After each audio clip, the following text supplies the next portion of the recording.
You can follow every AEO best practice and still get zero results. You've optimized the metadata. You've written clean paragraphs, maybe even built the perfect blog layout, and yet your page still gets buried. Why is that? It's not because your content isn't good. It's because what ranks in today's answer engines isn't what most AEO experts are telling you. So in this episode, how to structure a page for AEO, I'm going to show you a much simpler, much more effective approach that most people completely overlook. If you're ready to stop guessing and actually show up when people search for your expertise, keep watching.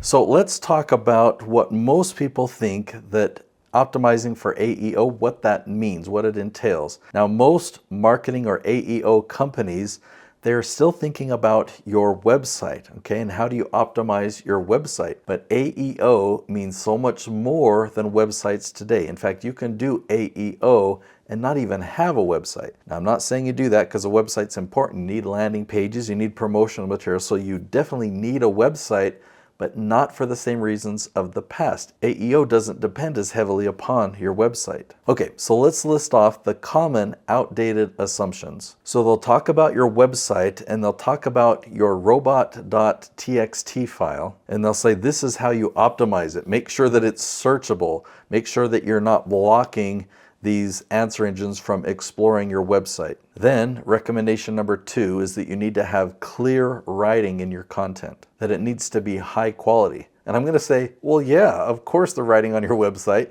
should be high quality, that should be written well and written clearly. But there are plenty of websites that have content that's written very well and very clear, and yet it doesn't help get any traffic from answer engines like Google or ChatGPT. Then the third thing that is supposedly common that you need to focus on is backlinks and citations and things like that. And it's like, you know, that used to work back in 2015 for the old form of SEO.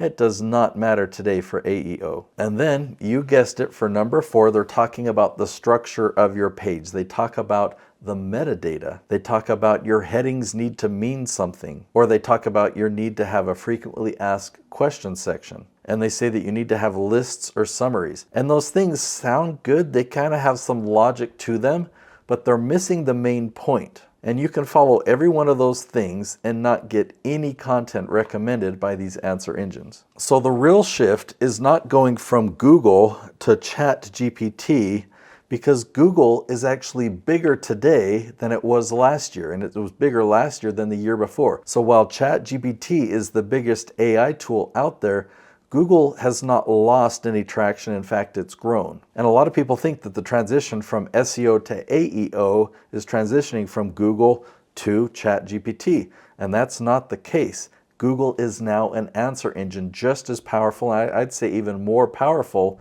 than ChatGPT. Now, I'm not saying AI answers are better than ChatGPT's answers. I'm just saying more people are using it, it gets more traffic. That's what I'm saying. So if that's not what the shift is, what is the shift?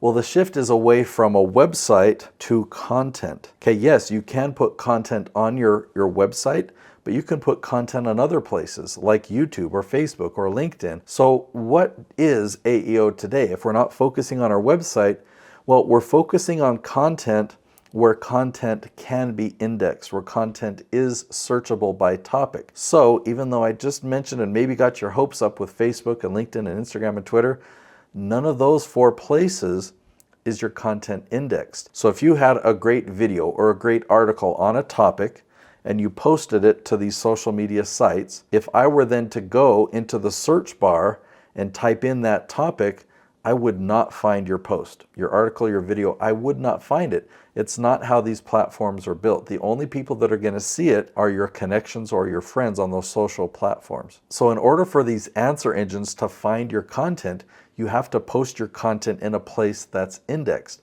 There's actually a place that's indexed way more often than your website. That's actually YouTube.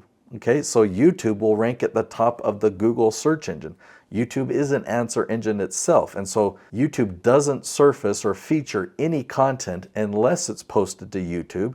So obviously, if you want your content to show up in that answer engine, post your content to YouTube, then create a blog, okay, because your content can appear there. But when you create a blog, your blog will perform better if you take your YouTube video that answers that question and put it at the top of the blog page. So the title of your video and the title of your blog page will be the same. They will be that question that you're answering. If some of these social media sites start to index their content, then I will be very happy because I'll start posting my content there. Unfortunately, at least I see with LinkedIn, they're going in reverse. A couple of years ago, their articles were starting to be indexed, but LinkedIn has buried those and you can't find articles. Even if you go and post an article and you tell me about it, and I go and I try and search for that article, because there's a difference between a post and an article on LinkedIn. If you post it as an article, I'm not going to see it. So this YouTube channel is called The Leaf Strategy, and this is where I teach you the exact format of these videos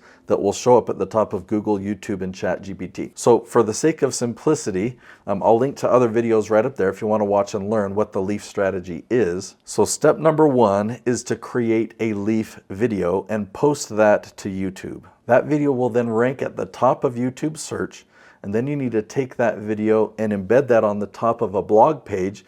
You can take the transcript of that video and have ChatGPT rewrite that as a blog post. So now you've got your blog post. So what will happen is that blog will rank on Google as well. So your YouTube video and your blog will rank at the top of Google, and they'll reinforce each other, and they will be indexed and noticed by ChatGPT. So when people are asking that very specific question, ChatGPT is going to recommend your video and your blog post. Okay, so if you're creating a blog page, what do you need to do to make sure that it's AEO ready? Well, you don't have to worry about keywords. Everyone else is going to tell you that you've got to do the keyword research. I'm telling you, you don't have to do that. Today you've got to do question research, so you're going to use a similar tool, but ignore the keywords. Ignore the 2, the 3, the 4, the 5-word phrases. What they even say are long tail keywords.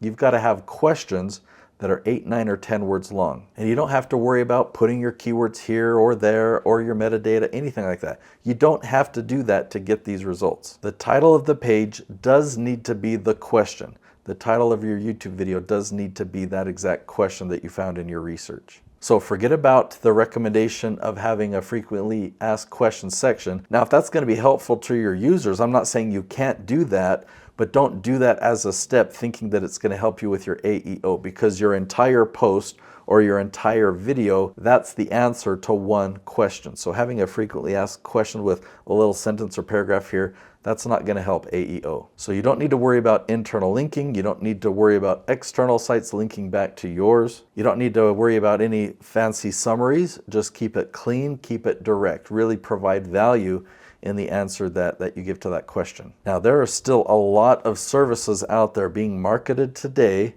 as SEO, and I would recommend don't pay for them. A lot of them are bots or automated processes, but that don't bring in real people.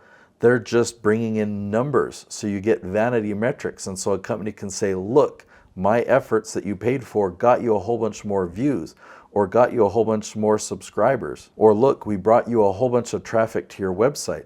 But if it doesn't translate to a real person that can really interact with you, that's going to be likely to hire you for your service, it's just a waste. And here's where it can really hurt you. These answer engines have become a lot more smart. They know what's real and what's not. Same with YouTube. If you get fake views on YouTube, YouTube usually keeps them in a separate category, and it will show, yeah, you've had this many views here, but real views is only right here. It knows the difference. The more spam you have to your blog, the more spam you have to YouTube, the less likely that you're going to be ranked and recommended by these answer engines. So if you're ready to start showing up in search, there's one more thing that you need to understand. It's not just about ranking, it's about who is watching. So before you chase more views or try to go viral, go watch my video called Low Views on Purpose. I'll link to it right here. So in that episode, I'll explain why a video with just 10 views could get you better results than a video with 1 million views, and why most people completely miss this when they're trying to build authority online. My hope is that this video will shift how you measure success, and it will help you focus on the views that actually matter. So go watch Low Views on Purpose next. It's linked right there.